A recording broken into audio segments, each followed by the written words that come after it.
We're going to talk about a new lecture just for TED, and I'm going to show you some illusions that we've created for TED, and I'm going to try and relate this to happiness. And what I was thinking about with happiness is what gives happiness, or happiness which I equate with joy, in my particular area. And I think there's something very fundamental, and I was thinking about this.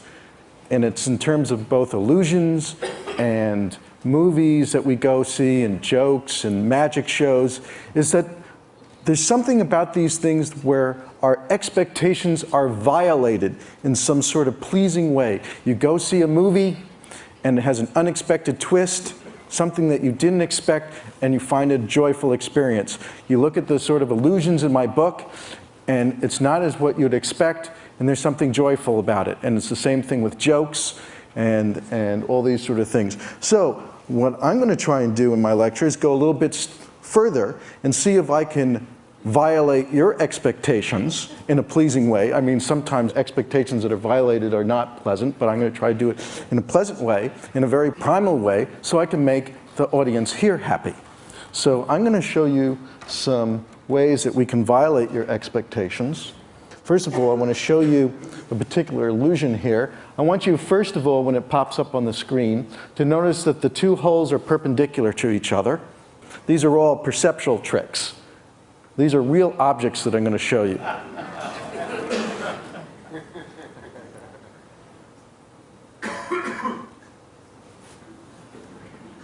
Now, I'm going to show you how it was done. I've looped the film here so you can get a very interesting experience. I want you to see how this illusion is constructed, and it's going to rotate, so you see that it's an inside-out thing. Now watch as it rotates back, how quickly your perception snaps.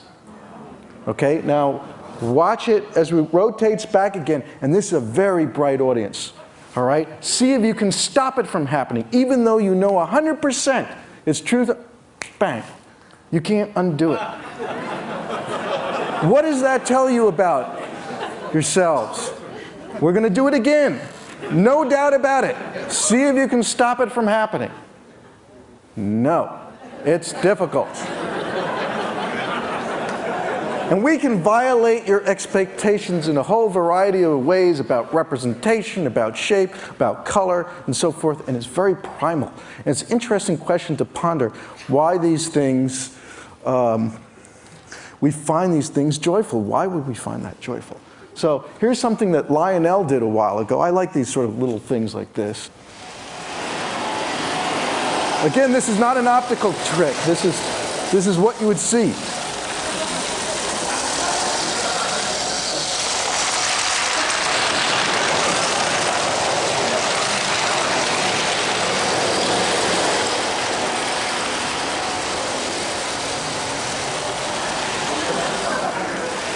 In other words, it's not a camera cut.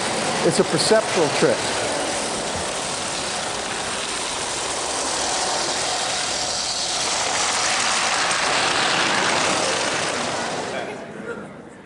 Okay, we can violate your expectations about shape. How does that work?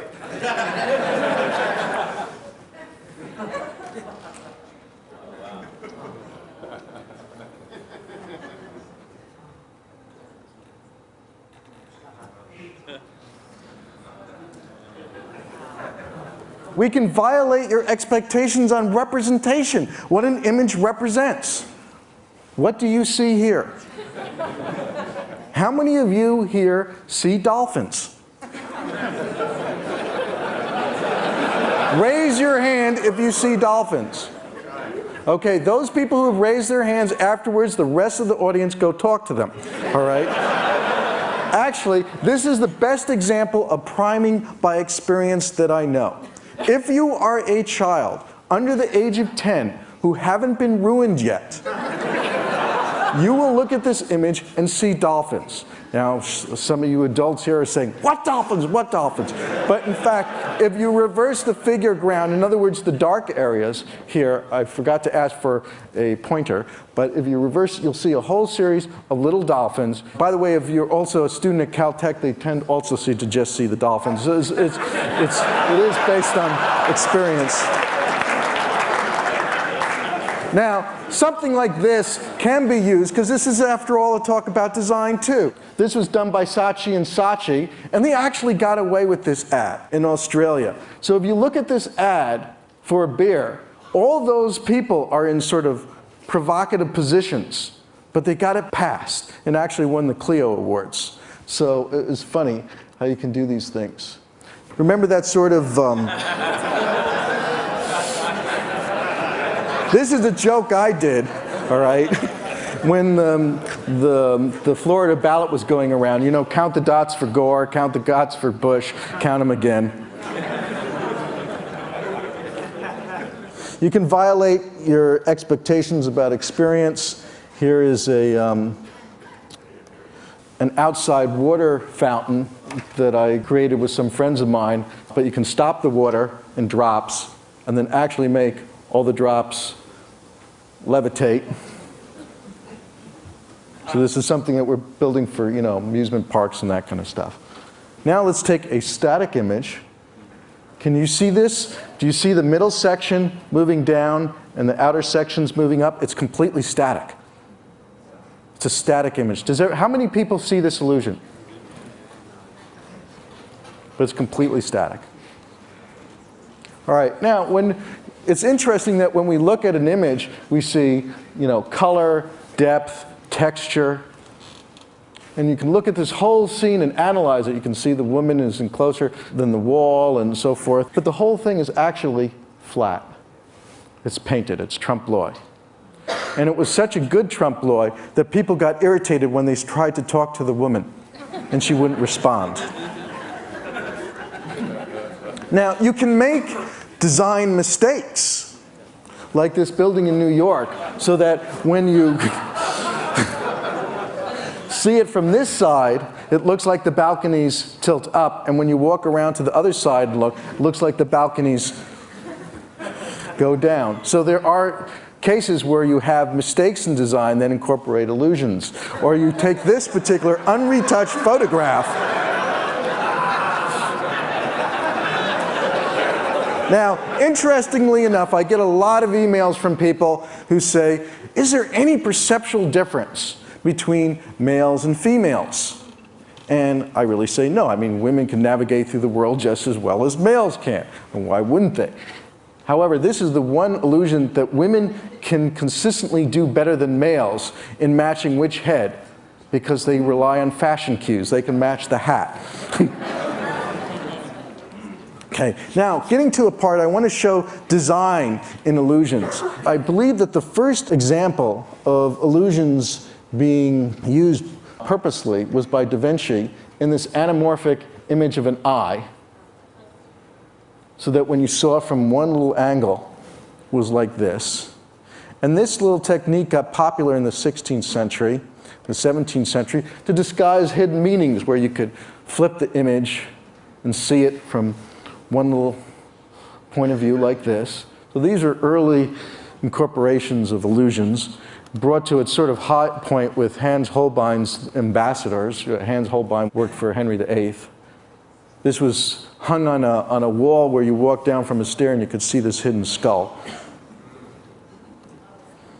All right, now I'm going to show you some designers who work with illusions to give that element of surprise. One of my favorite is Scott Kim. I worked with Scott to create some illusions for TED that I hope you will enjoy. We have one here on TED and happiness.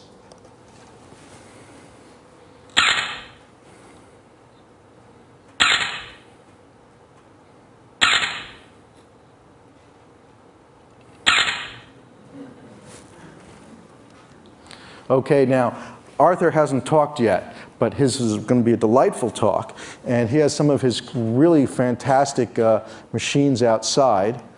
And so Scott created this wonderful tribute to Arthur Ganson.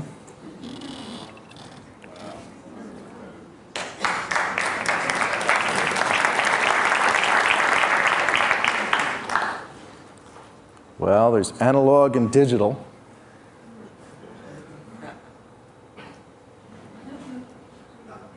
Thought that was appropriate here.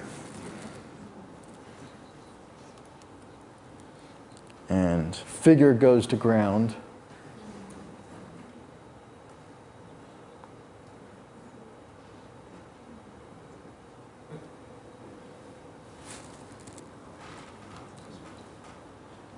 And for the musicians,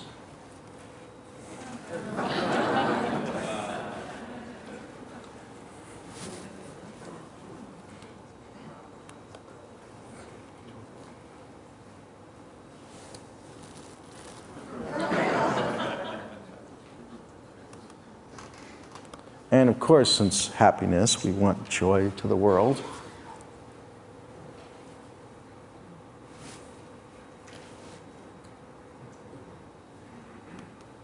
Now, another great designer, he's very well known in Japan, Shigeo Fukuda, all right? And he just builds some fantastic things. This is simply amazing. This is a pile of junk that when you view it from one particular angle,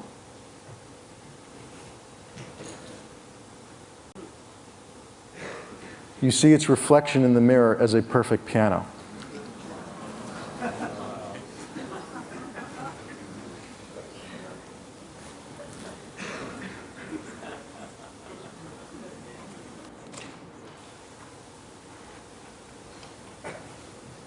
Pianist,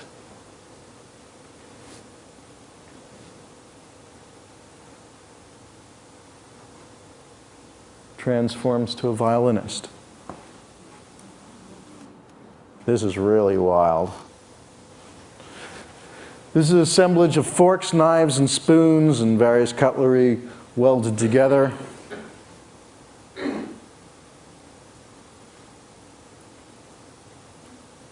Look at a shadow of a motorcycle. You learn something in the sort of thing that I do, which is there are people out there with a lot of time on their hands. Ken Knowlton does wonderful composite images, like creating Jacques Cousteau out of seashells, unretouched seashells, but just by rearranging them. He did Einstein out of dice, because after all, Einstein said God does not play dice with the universe. Bert Herzog out of unretouched keyboards. Will Short's crossword puzzle. John Cedarquist does these wonderful trompe-l'oeil cabins. Now I'm going to skip ahead because I'm sort of running ahead. I want to show you quickly what I've created. Some new type of illusions. I've done something with taking the Pixar type illusions. So you see these kids that are the same size here, running down the hall. The two tabletops are the same size. They're looking out two directions at once. You have a larger piece fitting in within smaller. And that's something for you to think about, all right? So you see larger pieces fitting in within smaller pieces here. Does everyone see that? Which is impossible. You can see the two kids are looking out simultaneously out of two different directions at once. Now, can you believe these two tabletops are the same size and shape? They are. So if you measured them, they would be. And as I say, those two figures are identical in size and shape. All right? And it's interesting by doing these, this in this sort of rendered fashion, how much stronger the illusions are. In any case, I hope this has brought you a little joy and happiness. And if you're interested in seeing more cool effects, see me outside. Be happy to show you lots of things. That was great.